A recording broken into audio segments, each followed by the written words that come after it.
অনেকদিন আগে একবার গোপাল তার মায়ের কাছ থেকে 2টি টাকা ধার নিয়েছিল, কিন্তু তখন আর্থিক অবস্থা ভালো না থাকায় গোপাল সেই 2টি টাকা ফেরত দিতে পারেনি। তাছাড়া গোপালের মাও সেই টাকা ফেরত চাননি।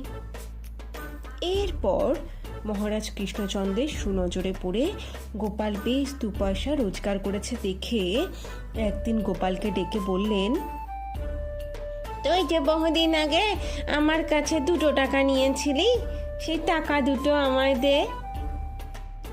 মায়ের কথা শুনে গোপাল জিভ কামড়ে দিয়ে বললে, এ তুমি কি বলছো মা? মায়ের ঋণ কি কখনো শোধ করা যায়?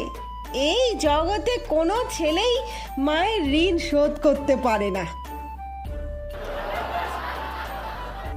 এই কথা শুনে গোপালের মা আর কিছু বলতে পারলেন না।